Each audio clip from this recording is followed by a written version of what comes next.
Quand on termine une présentation, on a tous envie de se sentir fier, content, satisfait. Alors, comment on se prépare pour assurer qu'on va être satisfait à la fin de notre présentation? Il y a des petits trucs.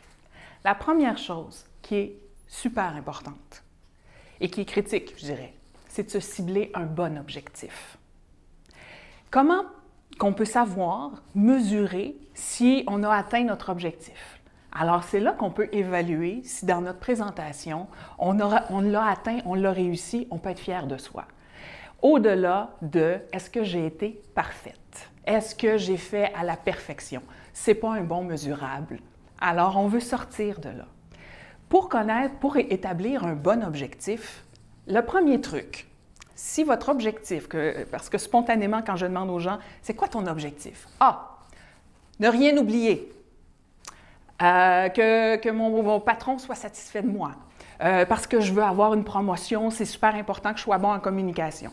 Ces objectifs-là créent de l'anxiété et vous n'êtes pas à atteindre vos résultats. Pour vous aider à atteindre vos résultats, votre objectif, vous devez pouvoir le contrôler. Bien passer son message, aider les gens à bien comprendre les concepts que je vais leur présenter. Ça, vous avez du contrôle là-dessus. Vous savez comment vous préparer. Vous pouvez vous faire un plan de match. Alors, quand vous établissez votre objectif, demandez-vous, est-ce que c'est possible de faire un plan de match avec cet objectif-là? Si c'est non la réponse, votre objectif n'est pas bon. Vous ne serez jamais satisfait à la fin de votre présentation parce que vous rendez aux autres tout le pouvoir d'évaluer et de juger ce que vous avez fait. C'est ce qu'on veut éviter. C'est ce que j'appelle la conséquence. Il faut faire la différence entre un objectif et une conséquence.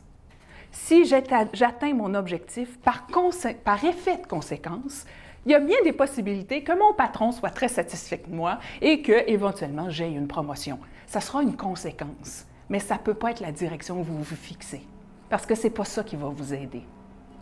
Alors, ça, c'est la première chose à observer. Donc, vous devez pouvoir garder le contrôle. Et comme c'est des objectifs qui sont souvent un peu intangibles, hein, comment je me suis sentie, je veux me sentir bien, je veux sentir que j'ai un bon contact avec les gens, je veux sentir que je les ai inspirés à passer à l'action. Alors, moi, ce que je vous propose, c'est d'évaluer pour pouvoir voir votre satisfaction et votre évolution dans le temps. Donnez-vous 5 items que vous voulez évaluer. Mon degré de préparation, mon trac, le niveau de mon stress, mon aisance devant les gens. Donc, les choses qui sont importantes pour vous. Et donnez-vous aléatoirement une note sur 5. Et revenez d'une présentation que vous faites à l'autre, revenez évaluer, réévaluez-vous. Et là, vous allez voir, mon Dieu, j'ai grandi. J'ai évalué. Avant, je me mettais, j'étais stress, c'était 4,5 sur 5, puis là, je me mettrais 3,5. Probablement que votre présentation n'était pas encore parfaite, que vous n'êtes pas encore le communicateur que vous rêvez d'être, mais vous êtes dans le chemin. Vous êtes en train de cheminer vers ça. Donc, vous pouvez être satisfait et content, même si ce n'était pas parfait, parce que vous savez que vous avez atteint l'objectif. Et c'est ça qui doit vous mener. Bonne chance.